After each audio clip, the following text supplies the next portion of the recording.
ஓம் சக்தி. ஓம் ஆதிபரா சக்தி. ஓம் சக்தியே, மறுவூர் அரசியே, நல்லதே நினைப்போம், நல்லது மட்டுமே நினைப்போம். சக்தி வாக்கு பிள்ளைகளுக்கு இந்த ஆதி சக்தியின் ஆசீர்வாதம் என்றுமே முழுமையாக கிடைக்கும். என் அன்பு பிள்ளையே, நாளை உன்னுடைய இல்லத்திற்கு அம்மா சொல்கின்ற அடையாளத்தோடு ஒருவர் வரப்போகிறார். என் தங்கமே, அவரிடம் நீ சற்று கவனமாக இருக்க வேண்டும். மிகவும் அது அவசியம். என் குழந்தையே, சாதாரணமாக எல்லாம் யாரும் உன்னுடைய இல்லத்திற்குள் அத்தனை எளிதாக நுழைந்துவிட முடியாது. அதுவும் கெட்ட எண்ணங்களோடு இப்படி அவர்கள் நுழைகிறார்கள் என்றால் அது இந்த தாயானவளை தாண்டிதான் நுழைய வேண்டி இருக்கும். உன் அம்மா ஒரு நாளும் அதற்கு அனுமதிக்க மாட்டாள். ஆனால் உனக்கு மிகவும் வேண்டப்பட்ட ஒருவர்தான் நாளை நுழைய போகிறார். அவர்களை பார்த்தால் கெட்ட எண்ணங்களை கொண்டவர்கள் என்பது போன்ற எண்ணம் ஒரு நாளும் தோன்றாது. உனக்கு மிகவும் நெருக்கமானவர், உன்னுடைய குடும்பத்திற்கு மிகவும் நெருக்கமான சொந்தங்களை உடையவர். என் தங்கமே, அவர் ஒரு ஆண் என்பது மிகவும் குறிப்பிடத்தக்கது. என் தங்கமே, அவர் உன் இல்லத்திற்கு வருவதனுடைய நோக்கம் என்ன என்பதையும் அதனால் உனக்கு என்ன நடக்கப் போகிறது என்பதையும் உன் தாயானவள் நான் சொல்கிறேன். என் குழந்தையே, அம்மா சொல்வதை தெரிந்து கொண்ட பிறகு நிச்சயமாக நாளை இந்த அடையாளத்தோடு உன் இல்லத்திற்கு வருகின்றவருக்கு முதலில் நான் சொல்வதை நீ கொடுக்க வேண்டும். அதன் பிறகுதான் நீ பேசவே ஆரம்பிக்க வேண்டும். ஏனென்றால் அவர் உன் இல்லத்திற்கு வருவதன் முக்கிய நோக்கமே அங்கு கலகத்தை மூட்ட வேண்டும் என்பது மட்டும்தான். கலகத்தை மூட்டி உன்னுடைய குடும்பத்தின் ஒற்றுமையை கெடுத்து உன்னுடைய சொந்த பந்தங்களிடம் இருந்து உன்னை பிரிப்பதுதான். இதற்கு ஒருபோதும் நீ இடம் கொடுக்காமல் இருக்க வேண்டும். நிச்சயமாக இந்த பிரச்சனைகள் எதுவும் உன் வாழ்க்கையில் ஏற்படாமல் நீ தப்பிக்க வேண்டும். அதற்கு என் பிள்ளையே, இந்த தாயானவள் என்ன சொல்கிறேனோ அதை நீ செய்ய வேண்டும். என் தங்கமே, நாளை நீ மிகவும் கவனமாக இருக்க வேண்டிய நேரம் இது. இதையே நாளை உனக்கு ஒரு செயல் நடக்க இருக்கிறது என்றால் உன்னுடைய இல்லத்தில் தெய்வங்களின் சக்தியும் தெய்வத்தின் நடமாட்டமும் நாளை அங்கு அதிகமாக இருந்து கொண்டிருக்கும். அந்த நேரத்தில் இவர்கள் அங்கு வந்து உனக்கு வேண்டாத வேலைகளை செய்ய நினைக்கும் பொழுது அது ஒருபோதும் பலிக்கவும் செய்யாது. ஆனாலும் என் குழந்தையே, யார் யார் எப்படிப்பட்டவர்கள், யார் யார் என்ன எண்ணங்களோடு உன்னுடைய இல்லத்திற்குள் வருகிறார்கள், அவர்கள் அங்கே என்ன நடத்த முயற்சி செய்கிறார்கள் என்பதை நீ தெரிந்து கொள்ள வேண்டும் அல்லவா? என் தங்கமே, ஒரு ஆண் உன்னுடைய இல்லத்திற்கு பின்பக்கம் உள்ள இல்லத்தில் இருக்கின்றார். இத்தனை நாட்களாகவும் அவர்கள் இந்த ஊரில் கிடையாது. புதிதாக சில ஆண்டுகளாக சொந்த இல்லம் கட்டி உன்னுடைய வீட்டிற்கு பின்புறமாக வந்து தங்கி கொண்டிருக்கின்றார்கள். என் தங்கமே, அது மட்டும் அல்லாமல் உன்னுடைய குடும்ப விஷயங்களில் தேவையில்லாமல் மூக்கை நுழைத்து கொண்டிருக்கின்றார். சொத்து சம்பந்தமாக உன் குடும்பத்திற்கும் உன்னுடைய உடன் பிறந்தவர்களின் குடும்பத்திற்கும் இருக்கின்ற பிரச்சனைகளில் குளிர்காய ஆசைப்படுகின்றார்.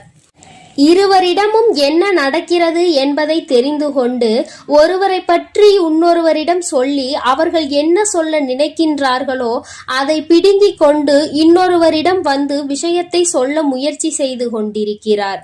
பேசுகின்ற வார்த்தை தேன் போல இருக்கிறது.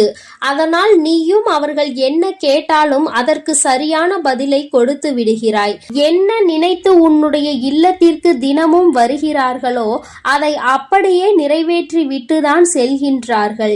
இது நாள் வரையும் அது நடந்தது சரி, இனிமேல் அது நடக்க கூடாது. ஏனென்றால் இந்த தாய் அவர்கள் செய்கின்ற வேண்டாத வேலை என்னவென்பதை உனக்கு தெரிவித்து விட்டேன்.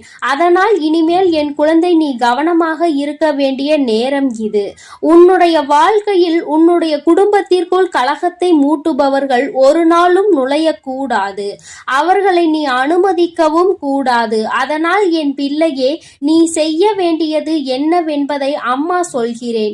என் தங்கமே, நாளை அவர் எப்பொழுதும் போல உன்னுடைய இல்லத்தில் இருந்து கதை பேசுவதற்கு வருவது போல உள்ளே நுழைவார். முதலாவதாக அவர் கைகளில் நீ கொடுக்க வேண்டியது தண்ணீர். என் தங்கமே, வீட்டிற்கு வருகின்றவர்களுக்கு முதலில் தண்ணீர் கொடுத்தால் அவர்கள் மனதில் இருக்கின்ற கெட்ட எண்ணங்கள் கூட விலகி ஓடும். என் தங்கமே, அதனால் நீ அவர்களுக்கு முதலில் அந்த நீரை கொடுத்துவிடு. என் பிள்ளையே, அவர்கள் மனதில் இருக்கின்ற எண்ணங்களை நீ மாற்ற வேண்டும். அதோடு அவர்கள் அதன் பிறகு பேச நினைக்கின்ற வார்த்தைகள் எல்லாமே நேர்மறையாகவே உன்னிடம் வரும். என் குழந்தையே, நீ சில நேரங்களில் அவர்களிடத்தில் பல மாற்றங்களை உணர்ந்து கொள்வாய். தேவையில்லாத மற்றவர்கள் பற்றிய விஷயங்கள், மற்றவர்கள் இல்லத்தில் நடக்கின்ற விஷயங்கள், உனக்கு எதிராக இருப்பவர்கள் பேசுகின்ற விஷயங்கள் என்று வேறு எதை பற்றியும் பேசாமல் உனக்கு சம்பந்தமான உன்னை பற்றிய நல்ல செய்திகளை மட்டுமே உன்னிடத்தில் சொல்வார்கள். என் குழந்தையே, இதை இவர்களுக்கு மட்டும் என்று நான் சொல்லவில்லை. யார் உன்னுடைய இல்லத்திற்கு வந்தாலும் அவர்களுக்கு முதலில் குடிக்க நீரை கொடுக்க வேண்டும். ஏனென்றால் சிலர் உனக்கு கஷ்டங்களை கொடுக்க வேண்டும் என்று நினைத்து வந்தாலும் சரி, வார்த்தைகளால் உன்னை காயப்படுத்த வேண்டும் என்று நினைத்து வந்தாலும் சரி, அவர்களுக்கு முதலில் நீ நீரை கொடுக்கும் பொழுது அவர்களின் மனநிலையில் நல்ல மாற்றங்கள் ஏற்படும். அந்த தீவினைகளை கூட நல்ல வினையாக அது மாற்றிவிடும். அது அந்த தண்ணீருக்கு இருக்கிறது சக்தி என்பதை நீ புரிந்து கொள்.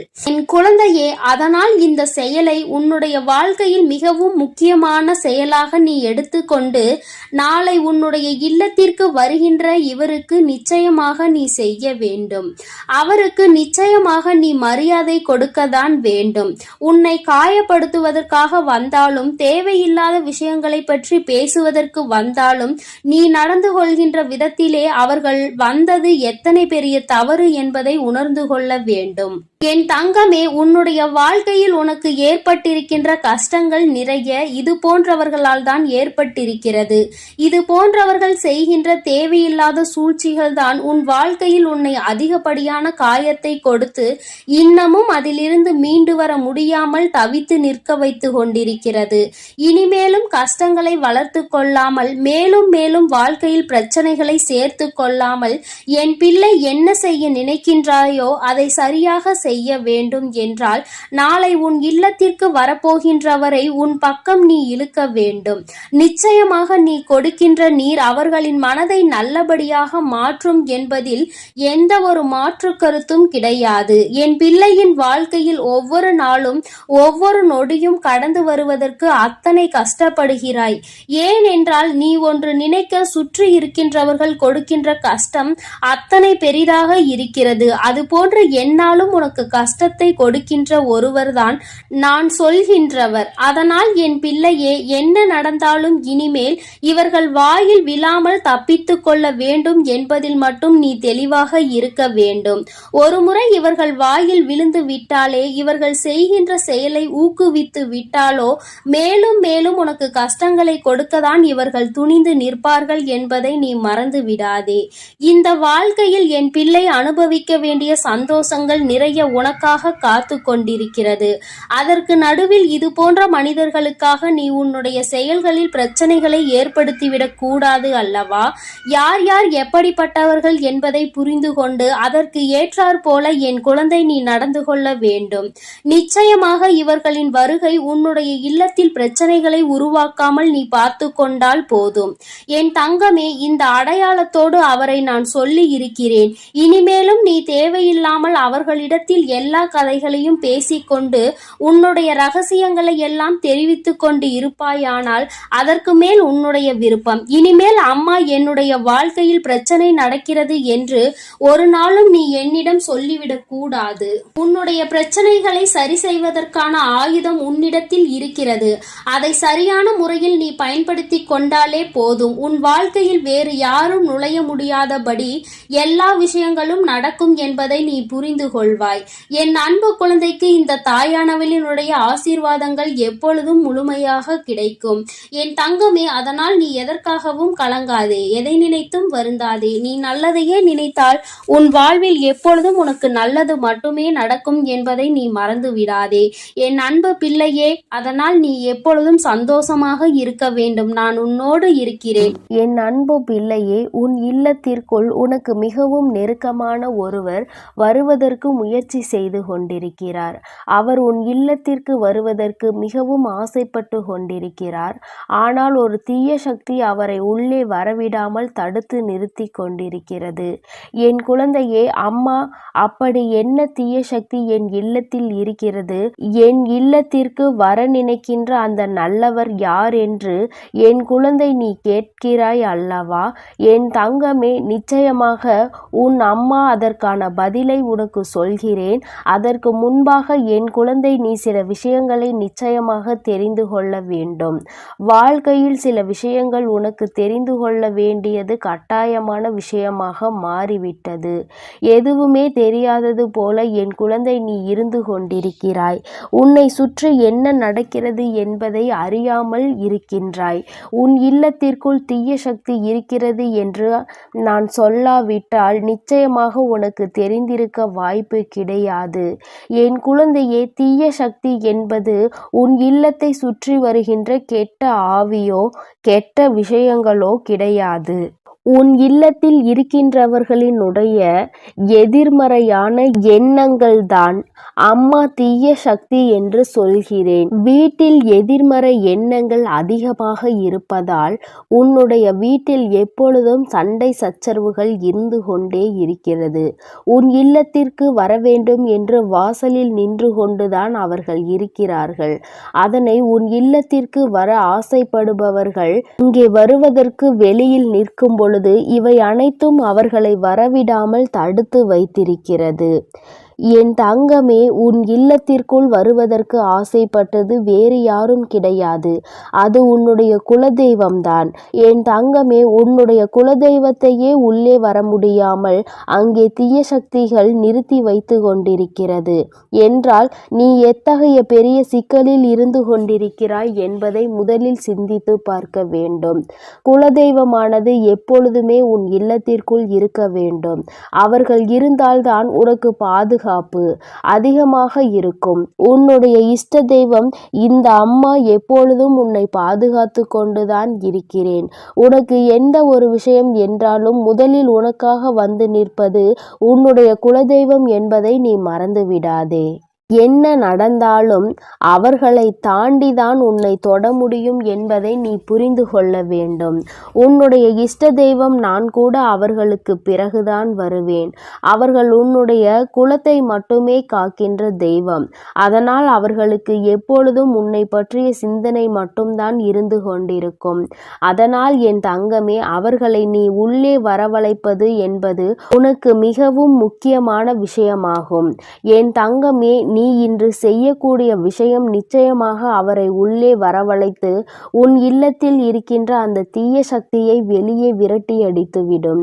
அதற்கான நேரத்தை தான் நீயும் இப்பொழுது எதிர்நோக்கி காத்து கொண்டிருக்கிறாய் என்பது எனக்கு தெரியும். என் தங்கமே, அதனால் உனக்கு இன்று உன் அம்மா சொல்கின்ற விஷயங்களை எல்லாம் நீ பின்பற்றுவாய். ஆனால் நிச்சயமாக அதன் மூலமாக உன்னுடைய குலதெய்வத்தை உன் இல்லத்திற்கு உன்னால் அழைத்து நிலைத்திருக்க வைக்க செய்ய முடியும். என் தங்கமே, இதுநாள் வரை நீ பட்ட கஷ்டங்களுக்கெல்லாம் அவர்களிடம் இருந்து நிச்சயமாக நல்ல தீர்வு உனக்கு கிடைக்கும். உன் அம்மா எப்படி உன்னை பற்றி சிந்திக்கிறேனோ அதே போலதான் அவர்களும் எப்பொழுதும் உன்னை பற்றி சிந்தித்து கொண்டே இருக்கிறார்கள். அதனால் நீ இனிமேல் இதனை நினைத்து கலங்க வேண்டிய அவசியம் கிடையாது. உன்னை பாதுகாக்கத்தான் இத்தனை பேர் இருக்கின்றார்கள். அப்படி இருக்கும் பொழுது இவர்களை எல்லாம் தாண்டி உனக்கு வாழ்க்கையில் எதுவும் நடந்துவிட முடியாது என்பதை நீ புரிந்து கொள்ள வேண்டும். என் தங்கமே, முதலில் நீ தினமும் காலையில் எழுந்து கோலம் போட்டு முடித்தவுடன் வாசல் தெளித்து கோலம் போட்ட பிறகு தினமும் வாசலில் சூடத்தை ஏற்றி வைத்துவிடு. நீ அது எரிந்து முடிந்தவுடன் அதை அணைத்து விட்டு உள்ளே செல்ல வேண்டும். என் தங்கமே, அதற்கு அர்த்தம் என்ன தெரியுமா? நீ உன் குலதெய்வத்தை உள்ளே அழைக்கிறாய் என்று அர்த்தம். அதுபோல கோலத்தில் மஞ்சள் குங்குமம் வைத்தால் இன்னும் சிறப்பாக இருக்கும். என் குழந்தையே, நீ அந்த சூடத்தை வைப்பது குலதெய்வத்தை உள்ளே வரவழைப்பதற்கு சமம் என்பதை நீயே கூடிய விரைவில் புரிந்து கொள்வாய். நீ தினமும் இப்படி செய்யும் பொழுது நிச்சயமாக உன் இல்லத்திற்குள் உன் குலதெய்வம் நிரந்தரமாக வந்து தங்கி விடுவார்கள். நீ யாருக்கு முக்கியத்துவம் கொடுத்தாலும் கொடுக்காவிட்டால் இருந்தாலும் உன்னுடைய குலதெய்வத்திற்கு நீ கொடுக்கின்ற முக்கியத்துவம்தான் உன்னுடைய வாழ்க்கையை உனக்கு நல்லபடியாக மாற்றி கொடுக்கும் என்பதை நீ மறந்துவிடாதே. என் பிள்ளையே, எத்தனை நாள்தான் எத்தனை கஷ்டத்தில் நீ இருந்து கொண்டிருப்பாய் என்பதை அம்மா பார்த்து சகிக்க முடியாமல் தான் இப்பொழுது ஓடோடி வந்திருக்கிறேன். என் தங்கமே, நீ இத்தனை நாளும் இது போன்ற கஷ்டங்களில் இருக்காமல் மிக விரைவாகவே இதிலிருந்து மீண்டு நல்ல நிலைமைக்கு வந்து விடுவாய். அதற்குத்தான் உன்னுடைய குலதெய்வம் உன் இல்லத்திற்கு வரப்போகிறார்கள். அதற்கான செயல்களை தான் நீ செய்ய போகின்றாய் அல்லவா? நிச்சயமாக இவை உன் வாழ்க்கையில் மிக பெரிய மாற்றத்தை கொண்டு வந்து கொடுத்துவிடும் என் தங்கமே. அது மட்டும் அல்லாமல் உன் வீட்டில் இருக்கின்ற நிலைவாசலில்தான் உன்னுடைய குலதெய்வங்கள் குடியிருப்பதற்கான ஏற்ற இடமாகும். அதனால் உன் வீட்டு நிலைவாசலை நீ எப்பொழுதும் சுத்தமாக வைத்திருக்க வேண்டும். குறிப்பாக செவ்வாய்க்கிழமை, வெள்ளிக்கிழமைகளில் உன்னுடைய இல்லத்தின் நிலைவாசல் சுத்தம் செய்து அதற்கு மஞ்சள் குங்குமம் இட்டு மலரால் அலங்கரித்து தீப ஆராதனை நீ காட்ட வேண்டும். வீட்டிற்குள் பூஜை செய்யும் பொழுது உன்னுடைய பூஜை அறையில் செய்கின்ற தீப ஆராதனை உன்னுடைய நிலைவாசலுக்கும் நீ காட்ட வேண்டும். ஏனென்றால் அங்கேதான் உன்னுடைய குலதெய்வம் குடியிருந்து கொண்டிருக்கிறார்கள் என்பதை நீ மறந்துவிடக் கூடாது. என் தங்கமே, இதையெல்லாம் செய்யும் பொழுது அவர்கள் நிரந்தரமாக உன் இல்லத்திற்குள் குடிபுகுந்து விடுவார்கள். யாரும் அதனை அங்கே தடுத்து நிறுத்த முடியாது. அதன் பிறகு உன் இல்லத்தில் இருக்கின்ற எல்லா தீய சக்திகளும் அங்கிருந்து ஓடி சென்றுவிடும். அவர்கள் உனக்காக, உன்னை காப்பாற்றுவதற்காக உன் இல்லத்தின் வாசலில் நிற்க போகிறார்கள். என் தங்கமே, இது ஒன்று உனக்கு வாழ்க்கையில் போதாதா? நிச்சயமாக உன்னை தீய சக்திகள் எதுவும் நெருங்காமல் அவர்கள் இருந்து பாதுகாப்பதோடு மட்டுமல்லாமல் உன் வாழ்க்கையினுடைய முன்னேற்றத்திற்கும் உனக்கு உறுதுணையாக நின்று கொண்டிருப்பார்கள். அவர்களை அன்போடு வரவேற்று, என் குழந்தை, நீ செய்கின்ற எல்லா விஷயங்களும் நிச்சயமாக உனக்கு மிக பெரிய விருப்பத்தை உன் வாழ்க்கையில் கொடுக்கும் என்பதில் எந்த ஒரு மாற்று கருத்தும் கிடையாது. இந்த அம்மா எல்லோரையுமே நல்லபடியாக அரவணைத்து காத்து கொண்டிருப்பது எத்தனை உண்மையான விஷயம் என்று நீ நம்புகிறாயோ அத்தனை அளவிற்கு உன்னுடைய குலதெய்வத்தை நீ நம்ப வேண்டும். தீராத பிரச்சனைகள், மனக்கவலை என்று வரும் பொழுது, திக்கு தெரியாமல் நிற்கும் பொழுது உன்னை காக்க ஓடோடி வருவது உன்னுடைய குலதெய்வம் என்பதை நீ மறக்க கூடாது. குலதெய்வத்திற்கு செய்ய வேண்டியதை சரியாக செய்து அவரை உன் இல்லத்திற்குள் வரவழைத்து விட்டால் நிச்சயமாக சந்தோஷம் உனக்கு எப்பொழுதும் இருந்து கொண்டே இருக்கும். என் குழந்தையே, சிலருக்கு குலதெய்வம் தெரியாமல் இருக்கலாம். அவர்கள் இப்படி நிலைவாசலுக்கு மஞ்சள் குங்குமம் இட்டு தீப ஆராதனை காட்டும் பொழுது நிச்சயமாக அவர்கள் குலதெய்வம் அதில் வாசம் செய்வார்கள். உன்னை அறியாமலேயே நீ உன் குலதெய்வத்தை வணங்குகிறாய் என்பதை நீ புரிந்து கொள்வாய். என் அன்பு குழந்தைக்கு இந்த ஆதிபரா சக்தியின் அன்பும் ஆசீர்வாதமும் முழுவதுமாக கிடைக்கும். ஓம் சக்தி, ஓம் ஆதிபரா சக்தி.